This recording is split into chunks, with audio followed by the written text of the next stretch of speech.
Joining us, this is the France 24 debate. We're looking at Italy's grand coalition and its grand plans. With us, Carlo Invernizzi of the French Political Science Institute, Sciences Po, Massimiliano Gambardello of Beppe Grillo's anti-establishment five-star movement in Italy. Also with us, Anne Mary of the International Herald Tribune, and Jakob Hessler, Paris-based German entrepreneur with tiny clues. We were talking about Italy's troubles. Italy's troubles, by the way, are also Europe's troubles. And the new Prime Minister, Enrico Letta, quick to point that out during his general policy speech before Parliament this Monday. Europe is in the midst of a legitimacy and efficiency crisis at a time when we are all in need. Europe can again become the engine for sustainable growth and therefore hope to build a brighter future, but only if it opens up, because the destiny of all the member states are inextricably linked. There cannot be winners and losers. If Europe fails in this challenge, we will have lost out in the south and in the north. Before the break, Anne Mary was saying how he looked a lot like Hollande. Well, just like Hollande, he's going to Berlin on the heels of once that cabinet's approved by the Senate on Tuesday. Is that the right thing to do? Go to Berlin as early as Tuesday? Well, it depends what he says in Berlin. And I think that another aspect in which this government proves to have a certain amount of continuity with the previous one is that it seems from what he's saying that he has no intention of challenging the fundamental principles that underscored the way Europe has been dictating policy to Italy in at least over the past. But the criticism that before it was technocrats in charge, that's over now. This is an elected government. I mean, before it was technocrats in charge, but they were always supported by the parliament and exactly the same coalition. Many of the same ministers are in power, and well, the names may change, but what matters to me is, are the policies going to change? Is what he is going to say to Merkel in Berlin going to be any different from what Monti would have said? Massimiliano Gambardello, is he right to go to Berlin? I totally agree with my Italian colleague. I mean, he go to Berlin to take note, to do what? I mean, I'm really afraid of this. Sorry. In the sense that he's a member of Bilderberg Group. We know what is Bilderberg Group. You talk about a technocrat and politician. By the way, we're a parliamentarian republic, so we never elect a president. So it's just the parliament and the president of the republic that say somebody, and the parliament say yes or no. Like in Monti case, I mean, what they will do in Berlin, but this is just so. What should he be saying to Angela Merkel on Tuesday? What should he be saying to her? I have no idea what they will say. But what should he be saying? What I would like that he says something like, "We are Italy, or we want to rebuild together Europe. We don't want to take note of what we have to do." And I mean, he has to change. I would like, that is something that we have in our program, that is to rebuild together the rule of Europe. Because now it's impossible. We are in a situation in which people are on the street. We are the market that govern the life of the people. But I mean, it's not possible that market govern the life of the people. And this is a consequence that we have euro, but we don't have a Europe. So they have to renegotiate everything, and to renegotiate all together. This is what I would like to hear from everybody. I mean, every politician, Letta or the other. Jakob Hessler, how will that sit down go? As I believe that everyone in Europe tries to buy time until German election in September. So if you think that that's true, then probably nothing's really exciting is going to happen. Maybe he's going to push for a little more macroeconomic measures. But again, the fact that we have that austerity may be choking Europe doesn't mean that Italy and Spain and these countries don't need to reform the way they govern their societies, in the way their labor markets, their pension schemes, etc., etc., etc.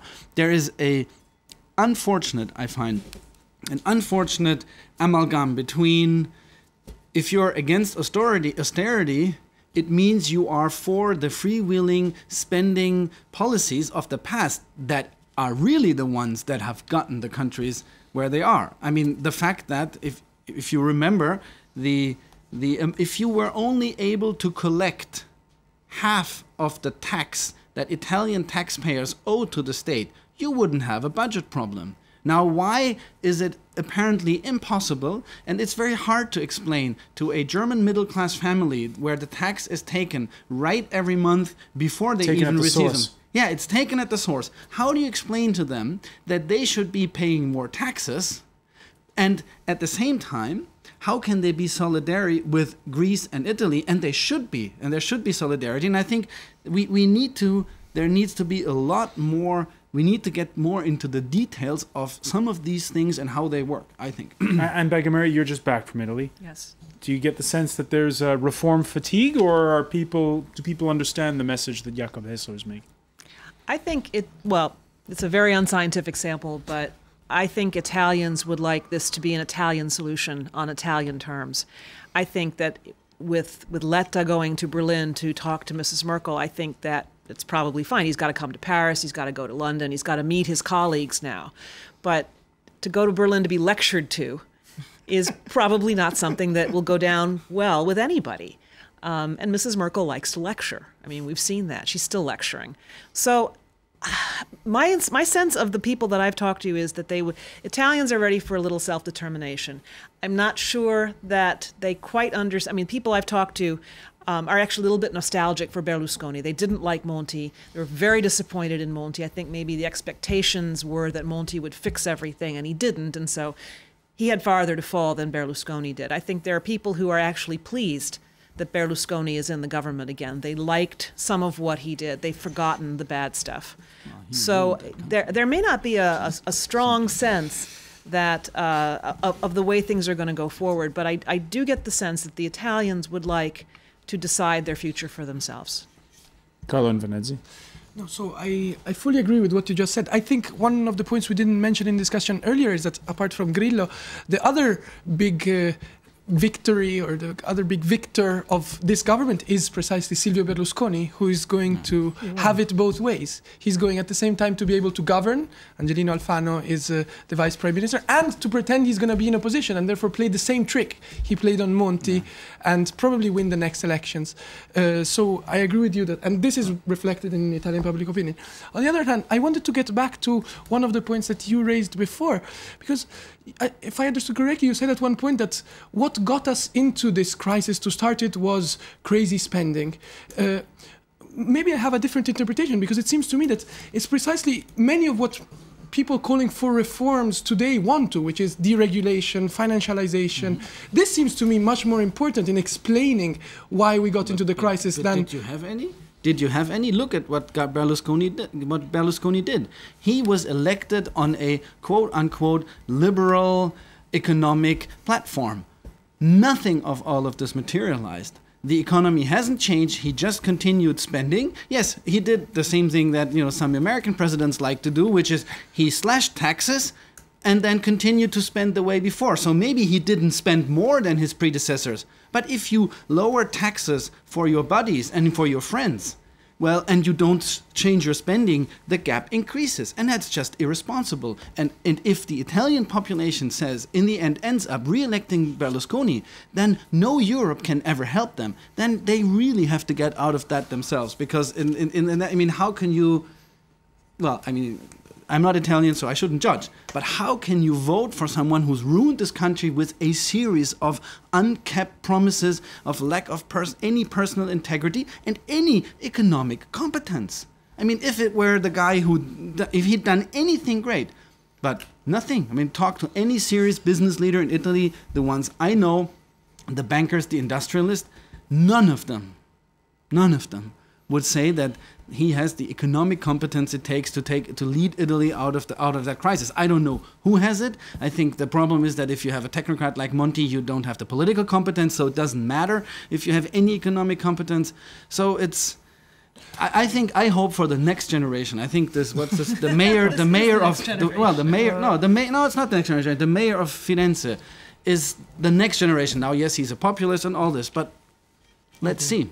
Right. I will just say that probably one of the problem is that Italian people, they watch too much the TV, and the colleagues of him, Italian colleagues of him, they are not always, I would say, correct.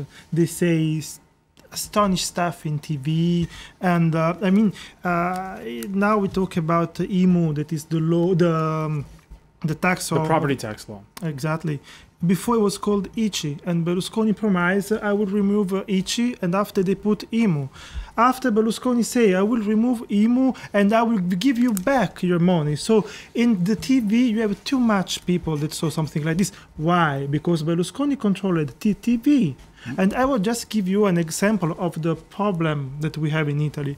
In 2006, I think, something like this, Google just removed Italy in a competition because Berlusconi changed a law, and the law was a law about the balance. He changed the law because he don't want to go to the jail or for some, not for this reason. He changed the law because it was a good idea to change the law. But, it happens that he didn't go into jail because of this law. By the way, this is the problem. We cannot have people like Berlusconi that control the information. We are abroad. If you stay in Italy, you really see in the TV each day, each time, porta porta. We have Renzi they go to the Amici, that is a TV transmission for family. Nothing serious. But people just believe this stuff. Well, that's not what the latest poll results, the election results showed. His party didn't do very well. The election result in February. The election result, it was because you have a five-star movement that go on the square with the Beppe Grillo visibility, and so there was something different. If not, you still have PD, PDL, and I want just add something. Of the difference in between what it was before and now, also about the new generation.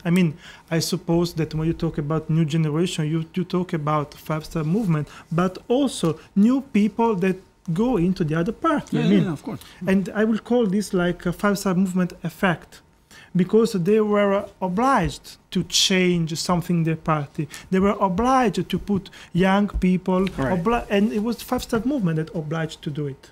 But five-star movement, again, but I don't want to get back to the discussion. That was the first part of our discussion, which is not taking part in the coalition.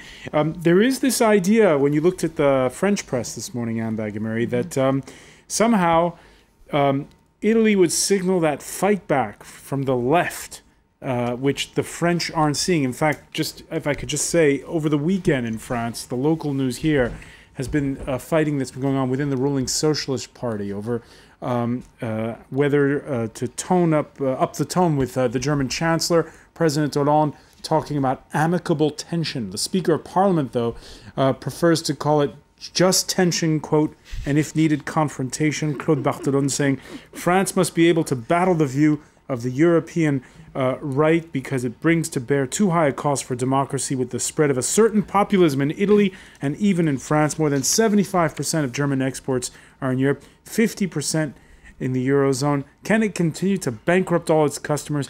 This is the Speaker of the French Parliament speaking. You look at the strong comment, the ad personam comments, which is the real problem against Angela Merkel.